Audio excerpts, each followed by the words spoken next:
গণভোটের রায় বাস্তবায়ন না হলে জুলাইয়ের মতো আন্দোলন আবারও হবে বলে হুঁশিয়ারি দিয়েছেন বিরোধী দলের নেতা ও জামায়াতে ইসলামীর আমির ডাক্তার শফিকুর রহমান।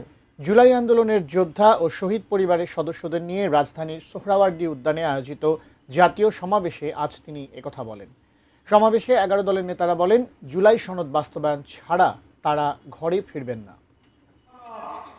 শনিবার জুলাইয়ের শহীদ পরিবার ও যোদ্ধাদের নিয়ে রাজধানীর সোহরাওয়ার্দী উদ্যানে জাতীয় সমাবেশ করে প্রধান বিরোধী দল জামায়াতে ইসলামী। জুলাই আন্দোলনে আহত এবং শহীদ পরিবারের সদস্যরা যোগ দেন এই সমাবেশে। বক্তব্য রাখতে গিয়ে তারা অভিযোগ করেন, সরকার ক্ষমতায় এসে জুলাইকে ভুলে গেছে। সমাবেশে বক্তারা বলেন, নির্বাচনের পর গণরায় বাস্তবায়নে পদক্ষেপ না নিয়ে সরকার জনগণের সঙ্গে প্রতারণা করেছে। 70% মানুষের রায় মেনে না নেন, আমরা আবার আন্দোলনে যাব।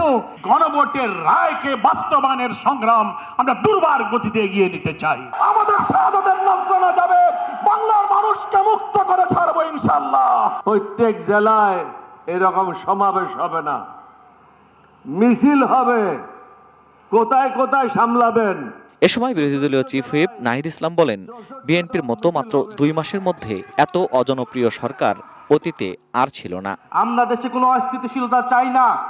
আমাদের দাবি একটাই, গণভোটের গণরায় বাস্তবায়ন করে জুলাই গণ অভ্যুত্থানকে প্রকৃত সম্মান দেওয়া। আমরা সেটার জন্য রাজপথে আছি, সংসদে আছি। ইনশাআল্লাহ আমরা ঐক্যবদ্ধভাবে আমাদের সে দাবি আদায় করে ছাড়বো ইনশাআল্লাহ। বিরোধী দলের নেতা ও জামায়াতের আমির ডাক্তার শফিকুর রহমান বলেন, জনগণের বিরুদ্ধে গেলে জুলাই প্রতি বছর ফিরে আসবে। রাখবেন, জুলাই শুধু 24 সালে ছিল না, জুলাই প্রত্যেক বছরে আছে।